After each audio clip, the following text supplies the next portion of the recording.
ఎన్నో ఆశలతోటి అత్తారింట్లో అడుగుపెట్టిన ఒక అమ్మాయి. అత్త మామల ప్రేమలు, భర్త ఎప్పుడూ సంతోషంగానే చూసుకునేవాడు. ఎంతో సాఫీగా సాగుతుంది వాళ్ళ జీవితం. ప్రతిదీ ఏది అడిగితే అది కొనిచ్చే భర్త, తల్లిలాగా చూసుకునే అత్త, ఒక ఫ్రెండ్ లాగా ఉండే మామ. చిన్న ఫ్యామిలీ, ఎవరికి ఏ బాధ లేకుండా ఉన్నారు వాళ్ళు. అలాంటి ఒక జీవితంలో పిల్లలు అనే ఒక బాధ అయితే కలిగింది వాళ్ళకు. ఎవరి మనసులో వాళ్ళకు ఉంది, మాకు కూడా ఒక బాబు ఉంటే బాగుండు, మేము ఆడుకునే వాళ్ళమని అత్త మామలు అనుకునేవాళ్ళు, తండ్రి అనుకునేవాడు. తల్లి కావాలన్న ఆశ ఏ అమ్మాయికైనా ఉండేదే కదా, అది ఎప్పటికీ. అలా ఎవరి మనసులో వాళ్ళకు అదో బాధ ఎప్పటికీ ఉండిపోయేది. కానీ వాళ్ళల్లో వాళ్ళు మాట్లాడుకునేవాళ్ళు, మనకు కూడా ఉంటే బాగుండు అని మాట్లాడుకునే వాళ్ళు అంతే. అంతేగాని ఎవరి మీద ఎవరు కోపం అనేది చేసుకునే వాళ్ళే కాదు. హాస్పిటల్కి వెళ్ళారు, గుళ్ళల్లో తిరిగేవారు, అన్ని చోట్ల వాళ్ళ ప్రయత్నాలు అనేది చేస్తూనే ఉన్నారు. కొన్ని సంవత్సరాలు బాగానే గడిచింది వాళ్ళ జీవిత ప్రయాణం. కానీ బయటికి ఎక్కడికైనా వెళ్తే, ఫంక్షన్లకో అక్కడికో ఇక్కడికో వెళ్తే, ఏంటమ్మా పిల్లలు లేరా నీకు, ఇంకెప్పుడు కంటావు అని వాళ్ళ వీళ్ళ ఏటిపోటి మాటలు ఎక్కువైపోయేది అమ్మాయికి. అది కాకుండా దానితో పాటు వాళ్ళ అత్తమామల్ని కూడా, ఉన్నాడు ఒకడే అబ్బాయి కదా, ఇంకెప్పుడు పిల్లల్ని అంటాడు, ఎందుకమ్మా ఇంకెన్ని రోజులు చూస్తారు, వేరే అమ్మాయిని ఎవరినైనా తీసుకొచ్చి పెళ్లి చేయొచ్చు కదా అని వాళ్ళతోటి అనడం. ఇలా వాళ్ళ మధ్యలో ఉన్న ప్రేమ ఈ నలుగురు అనే మాటల వల్ల ఆ అమ్మాయిని ద్వేషించడం మొదలుపెట్టారు ఇంట్లో. ఇప్పుడు ఎవరి మనసులో వాళ్ళకుంది, మా ఇంట్లో పిల్లలు కావాలి, మాకు కావాలి అని వాళ్ళకుంది. కానీ వీళ్ళకున్నా కూడా వాళ్ళు అనడం వల్ల వీళ్ళకి ఇంకొంచెం బాధ ఎక్కువైంది. నిజమే కదా అనిపిస్తుంది. ఈమె కాకపోతే ఇంకొక దాన్ని తీసుకొచ్చి చేయొచ్చు కదా నా పిల్లోనికి, మాకు వారసుడు కావాలి కదా అనిపించేది. కానీ ఒక్కటి, వాళ్ళ ఇంట్లో పిల్లలు లేరన్న సంగతి వాళ్ళకు తెలుసు కదా. బయటికి వెళ్ళినప్పుడు వాళ్ళెందుకు ప్రతిదీ ఏటిపోటి మాటలు అనాలి? లేకపోతే వాళ్ళు ఏమన్నా తీసుకొచ్చి ఇచ్చేవాళ్ళ?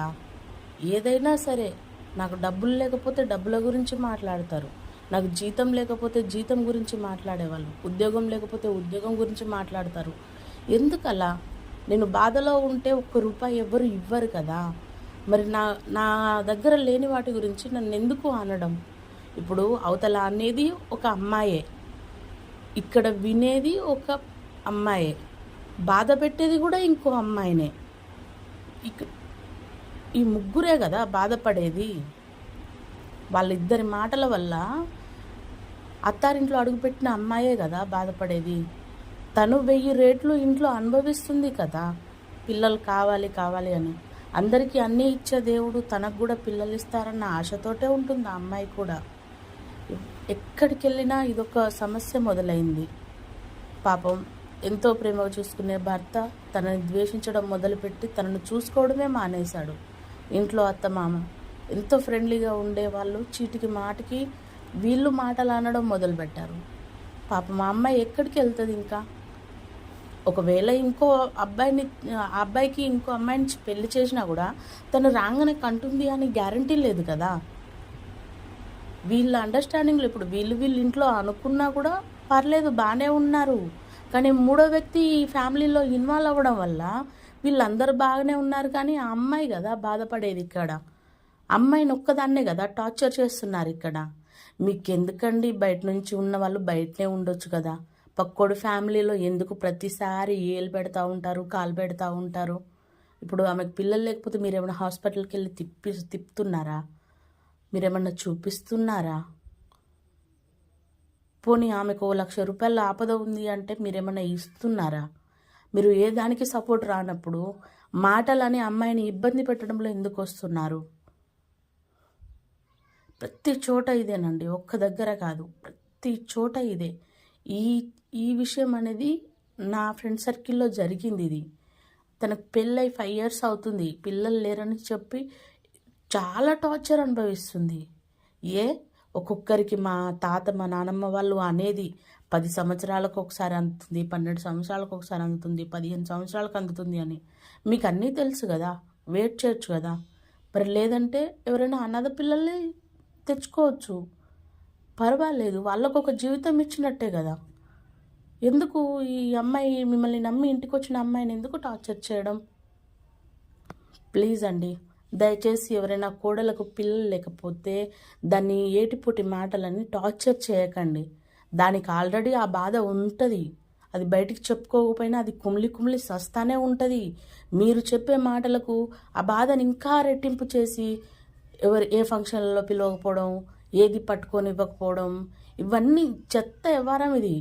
అప్పట్లో దేవుళ్ళు కూడా పిల్లల్ని కనేవాళ్ళు కాదు, వరాల వల్ల పుట్టేవారంట. దేవుడు వరం ఇస్తే ఆ వరం వల్ల ఆ దేవత గర్భవతి అయ్యేదంట. ఇప్పుడు పిల్లలు లేని ప్రతి ఒక్కరూ దేవతలతోటి సమానమే. వాళ్ళకు కూడా పుడతారేమో, కానీ అప్పట్లో మాత్రం అలానే ఉండేదంట. మన దేవతల కాలం మాత్రం అలానే ఉండేదంట. నేను చాలా చోట్ల విన్నాను ఇలా. మీకు అన్నీ తెలుసు, కానీ ఏలెత్తి చూపించాలి, ఆ ఫ్యామిలీని ఏలెత్తి చూపించాలి, ఆ అమ్మాయిని వేలెత్తి చూపించాలి. మీరు చూపించేది కాక వాళ్ళు ఆ అమ్మాయి ఆ ఇంట్లో టార్చర్ పడితే మీకేం వస్తుంది? మీకేమన్నా బంగారాలు నిధులు ఏమన్నా దొరుకుతున్నాయా? వాళ్ళ ఫ్యామిలీ విషయంలో ప్రతిదానికి జోక్యం చేసుకొని మీరు ఎందుకు మాట్లాడతారు? ఇంట్లో వాళ్ళకు కూడా కొంచెం మెదడు ఉండదండి. వాళ్ళేదో అంటున్నారు, వీళ్ళేదో అంటున్నారని ఎవ్వరు ఏ మాట అంటే ఆ మాటకు కట్టుబడిపోతారు. ఎందుకంటే కోడలు బయట నుండి వచ్చింది కదా, ఇంట్లోది కాదు కదా. వాళ్ళ కూతురికి అలాంటి సంఘటన జరిగితే అవతలున్న వాళ్ళందరినీ వేసుకుంటారు వాళ్ళు, కానీ కోడలు కదా, కంపల్సరీ ఎవరి మాటైనా వింటారు. కోడల్ని మాట అనడానికి ఎంత ప్రేమగా చూసుకున్నా కూడా సందర్భం వచ్చిన రోజు కోడలే అయిపోతుంది. ఇది మాత్రం సత్యం. ఇది అన్ని సంవత్సరాలు ప్రేమగా ఉన్న అత్త ఎవరో ఏదో మాట అన్నారనేసి చెప్పి ఆ కోడల మీద శత్రుత్వం పెంచుకోవట్లేదా? నువ్వు కనాలి, లేదంటే ఇంట్లో నుంచి వెళ్ళిపోవాలి, మా అబ్బాయికి ఇంకో పెళ్లి చేస్తాము అనేసి ఏటిపోటి మాటలు అనేస్తుంది. ఎప్పటికీ కోడలు కూతురు కాలేదు, అత్త అమ్మ కాలేదు అనేది ఎప్పటి నుంచో చెప్పుకొస్తున్న మాట ఇది. అది నిజం చేసింది కాకపోతే ఆ తల్లి. ఇది నిజంగా జరిగిన కథ అండి. కాకపోతే నాకు చెప్పడం కొంచెం క్లారిటీగా రాలేదు కావచ్చు, కానీ చాలామంది పిల్లలు లేని వాళ్ళు ఉన్నారు. దయచేసి వాళ్ళను బాధ పెట్టకండి ప్లీజ్. ఇంతకీ నేను చేస్తున్న వంట మీరు చూస్తున్నారు. ఈ భూప్రపంచం మీద ఎవరు ఇష్టపడలేంది ఉప్మా. వేస్ట్గా పెళ్ళిళ్ళలో వండి పడేస్తూ ఉంటారు, ఎందుకంటే తక్కువలో ఎక్కువ మందికి వస్తుంది. ఎవరు ఇష్టపడరు అనుకోండి, కానీ నేను చేస్తున్నాను ఎందుకంటే ఎప్పుడో ఒకసారి అలా తినాలనిపిస్తూ ఉంటుంది. ఓకే, ఇది మీకు దీని గురించి ఎక్స్ప్లెయిన్ చేయాల్సింది కూడా లేదు, ఎందుకంటే ప్రతి ఒక్కరు వండేస్తారు కూడా. ఫస్ట్ టైం నా ఛానల్ మీరు